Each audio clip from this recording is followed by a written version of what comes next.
I was trained to be able to create an illusion. I would draw vases of flowers from the time that I was a child. Looking at those paintings, you would probably see the promise in that child's eyes. But I absolutely had no idea the power of art, what art could be. You kind of feel like it comes from somewhere else. The art's in you. It's about your possibilities, your future. That should be like people's daily affirmation. In the end, you really don't care about objects. You care about people. And that's really kind of the highest state that art can take you to.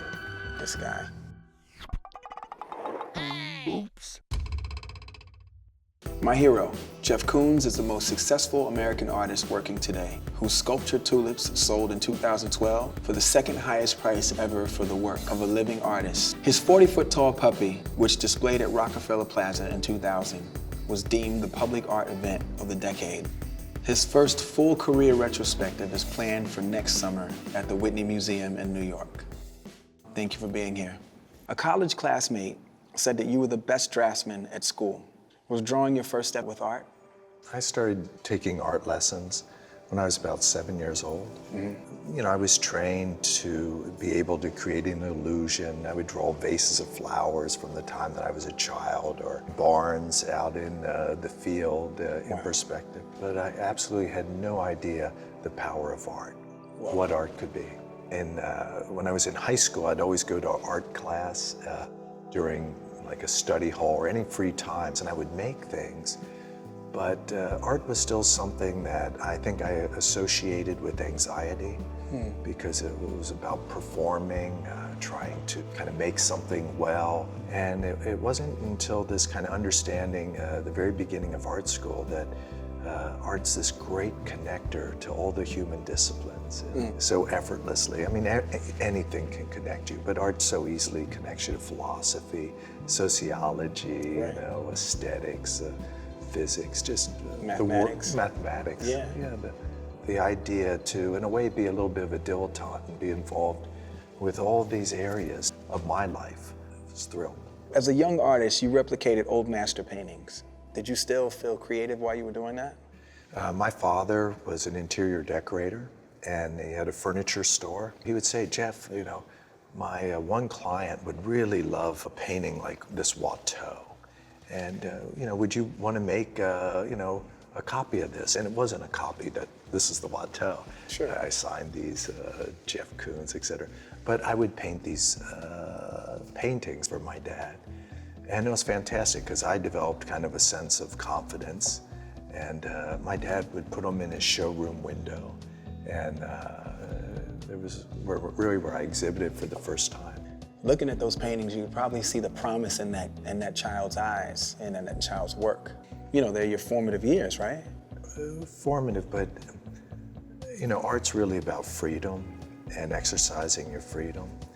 And so this was just more of a technical aspect. I really learned aesthetics there. And I would go in, I'd realize that one day a room would have the decor, the furniture maybe of a paneled library, and you have a dark couch and maybe some red chairs, and you would have all the kind of trimmings of a library. And maybe I'd go back 2 weeks later and it would be kind of French provincial living room. And so I realized that colors and textures could really affect the way that you feel. And I think the sense of a voice of an object and just something displaying itself for what it is. You know, a lamp would just be there. And so I think my involvement with the ready-made comes from also looking at objects, ashtrays, things in his showroom, and just kind of picking up on their own little voice in a way of displaying what they were. It's almost like when those items are in the room, like when they're part of an ensemble of like a room, we walk right past them. But when those things are singular and by themselves, you cause the perceiver to look at it again. Look at the dimensions again, look at the texture, look at the color. I've always been an admirer of like your ability to single out an item and give it its angular and dimensional just due. I think what people are really highlighting and what they're really That's the perfect word. Yeah. That's what you do. Well, but they're getting a sense of their own lives, their own interaction with these things. It's not about those objects, but it's about their own kind of acceptance of who they are and their own possibility and what excites them, and this sense of freedom. And then to go on to kind of maybe a purer state of idea. When you were 17, you cold called Salvador Dali, which is amazing. Were you shocked when he responded?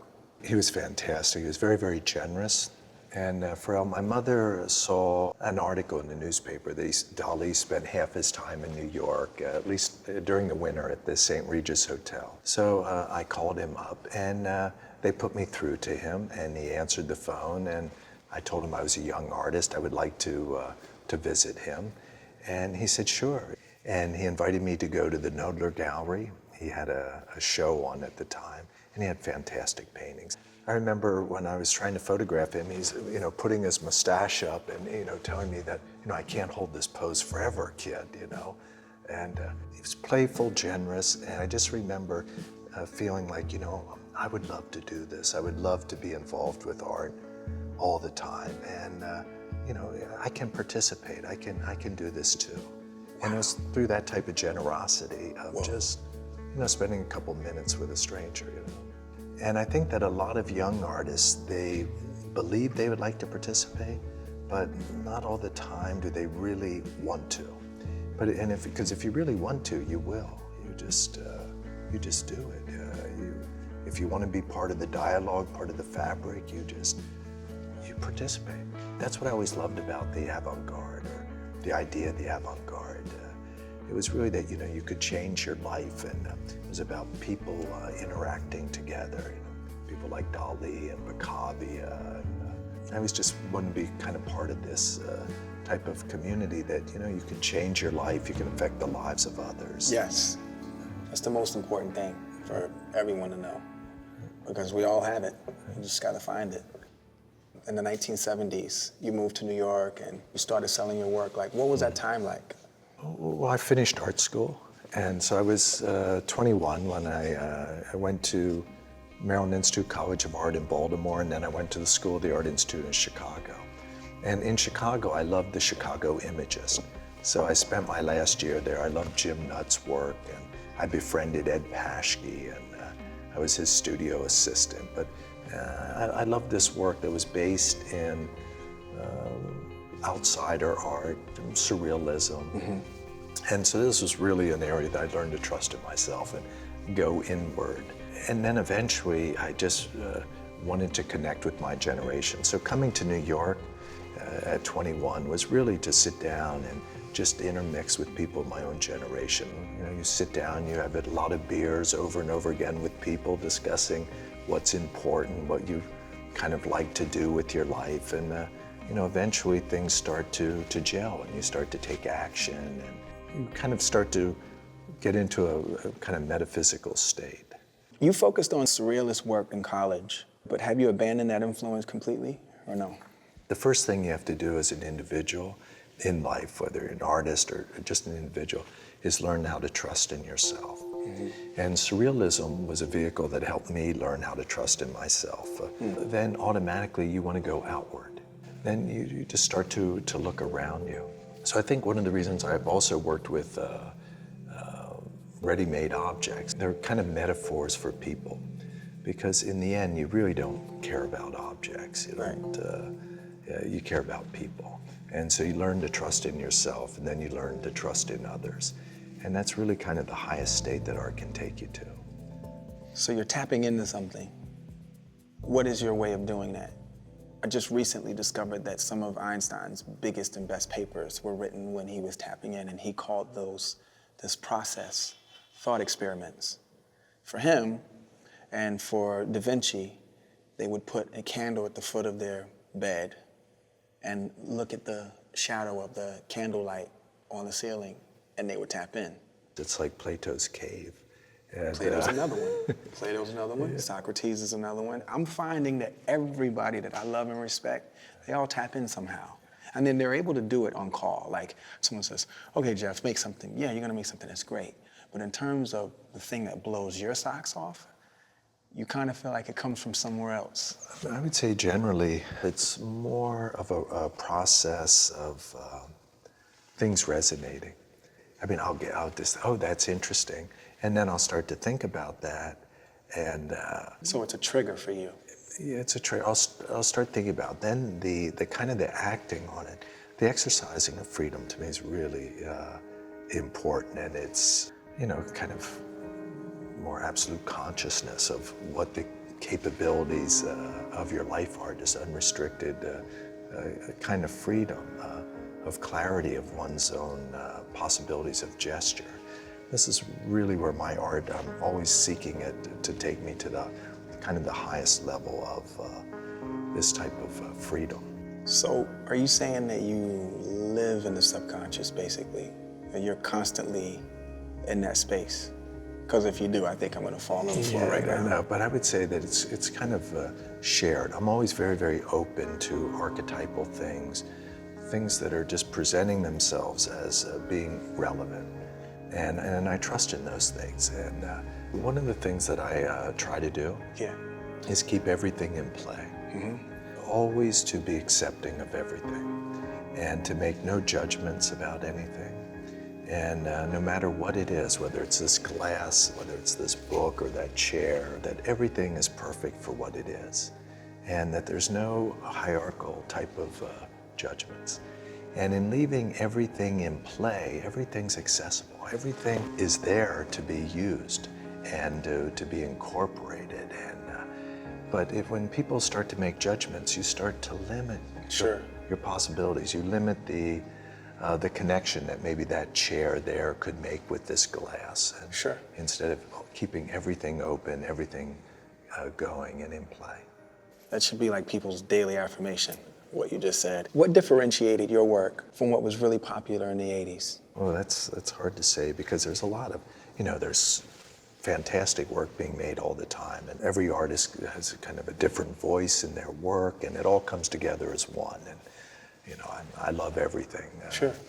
I would say that with my work, I think that I was trying to tell a narrative, and that the work was about, I think, transcendence of the self, and self-acceptance, and through self-acceptance, you're able to start to go outward in this journey of kind of acceptance of others. But I think that my work was also very, very conscious. I was trying to share that transcendence with the viewer.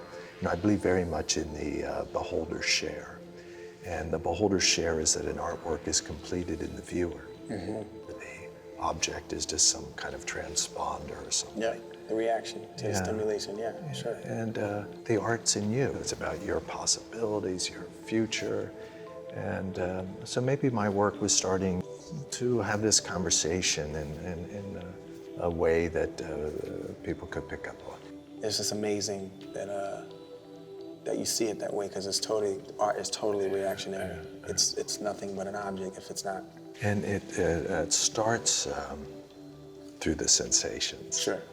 And it's so exciting to be connected to your body.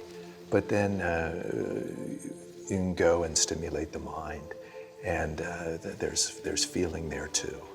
And to have the dialogue of starting with a really strong physical sensation, and then to go into philosophical areas, and that's really what I find the most kind of pleasing, to unite both. So after your divorce with a loner scholar, who was the subject of your Made in Heaven series, you destroyed a lot of that collection. Is that something you regret? I destroyed a lot of the work because we were involved in a custody dispute for my son Ludwig that we had together. So, I believe in a lot of those works. And so, yes, I'm sad that I destroyed some of the work. But at the time, I felt that I could try to protect my son's environment that he would grow up in. And so I destroyed them. But they're some of my favorite works. I made a painting, Ilona's Asshole. It has a nice dialogue with Courbet's Origins of the World. And Pharrell, I would say that work, I was trying to communicate to people, again, about self-acceptance and embracing yourself. And I was using the body. Sure. Because I think people, distance themselves through their own body. And instead of embracing who they are. And that's true. Like a lot of people want to see everybody else, but you don't want to enjoy or appreciate what it is, who you are as a person. There's a place for every dialogue. Sure. So, the Made in Heaven work, I saw the painting by Masaccio, The Expulsion. And it's where Adam and Eve are being thrown out of the garden. And there's such guilt and shame on their faces, this Masaccio painting. So I wanted to make a body of work that would help remove that kind of guilt and shame. And so the intentions of the work, are very good. So even though it's very direct and kind of some of the images are kind of explicit, there's a place for adults to look at those type of images and to be involved with that dialogue. So I really don't have any regrets on that work, I think context is everything. Yeah. And that's the thing. There was definitely a through line. But it's awesome to see, someone that you love become like your inspiration. Yeah. And on a metaphysical level, is what you're saying, There was a much more overarching theme there than just flesh. Yeah. Well, Ilona had no guilt about her body. She had no shame about her body. And so, she was able to present that very clearly. When you were selling tickets and memberships to the MoMA in your 20s, did you learn about what you felt like your audience wanted? You feel like that taught you more? When I was selling memberships, I would come to work and I would wear a bow tie, and I would have another necktie underneath, kind of a sponge bow tie, and I would wear maybe a sequin vest. And so I did a little bit as a performance because I enjoyed interacting with people. I think it's a nice thing to feel a commitment to your community. I try to teach my kids that everybody's depending on them to do something, and whatever they really do do well, that other people are depending on them to help them in that area. That's good. I'll tell my son that too. Yeah. Your production celebration included now iconic balloon dogs and tulips. Why did these pieces become so coveted? Like, why do I want them so bad? So the reflective surface, I think, comes from starting in my father's showroom. There were mirrors that were there. But what I love about a reflective surface is that it affirms. It's about you. You move, all of a sudden the abstraction on the surface moves. And so it's about affirmation and an abstraction. And the other part that's interesting about people responding to balloons is they really turn everything inside out. I've always loved Kierkegaard and existentialism and either or, being in nothingness. And so with our human bodies, there's kind of a sense of density. With the brains, there's blood, guts internally. And when you think about external space, it's kind of very vacuous. It's just kind of air out here. But if you look at a balloon or an inflatable, all of a sudden there's a reversal. And the inside of the inflatable becomes quite vacuous. It's empty. It's just air. And externally, there's just a little greater density gradient where the air becomes slightly thicker because that becomes emptier inside. And so it gives a person more confidence to be in the world. And we're inflatable, every time, you take a breath, you inflate, and that's a symbol of optimism. And that's your last breath, that's death. That's right.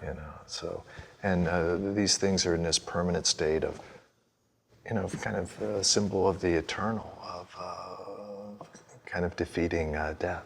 It's crazy. Who was Jeff Koons more like, Popeye, Elvis, Michael Jackson, or the Hulk?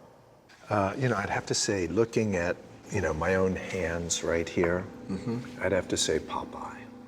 And I would say that because Popeye to me really, I think, represents like my father and my father's generation. But also Popeye transforms. He eats the spinach and he transforms. And art's the spinach. And art can transform your life. So I'd go with the Popeye. Andy Moses told Vanity Fair that you're a risk taker. What risks do you feel like you're taking now? Well, I'm trying to just make the things that I really want to make. And that's really the hardest thing to do in life. Yeah. What you really want to do the most, you almost avoid the most because it has such importance to you. I'm not a highly anxious person, but I'm aware of how anxiety keeps people from doing what they want to do. Mm-hmm. So I'm always just trying to kind of remove any anxiety that exists. And I think you do that through acceptance. So I'm always trying to just not make any judgments about things, accept everything, and to move forward with my work. The risk is, I guess, actually not to do it.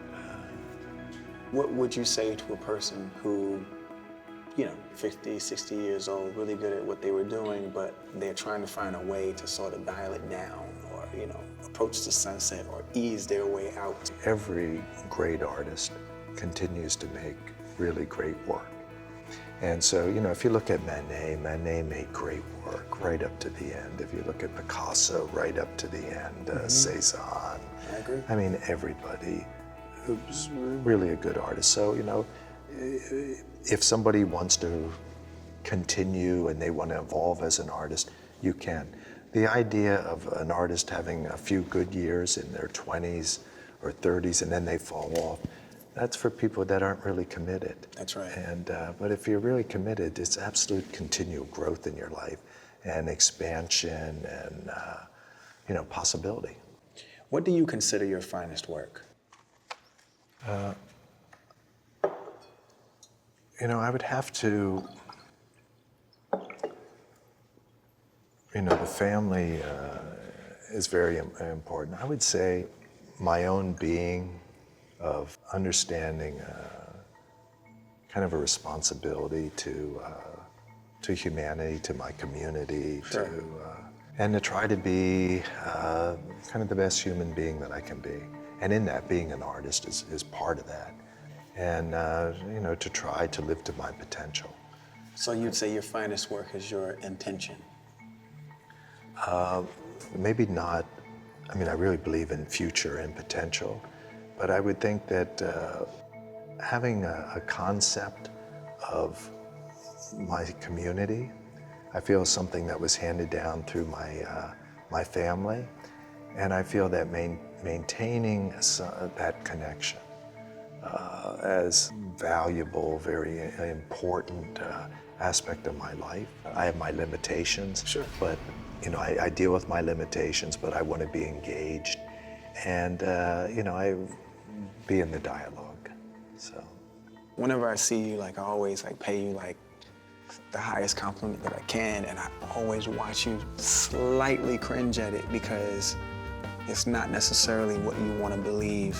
It's because you're so engaged into it, and I always admire your level of humility, excuse me. I mean, there's a super high level of humanity too, but your humility is above and beyond, and it's always a pleasure to see you and just to have conversations because I learn so much. It's awesome. and myself, I mean, I've really enjoyed this. Thank you so much for being here today, man. It's awesome. It's great. Thank you, sir. Hey. Thank you.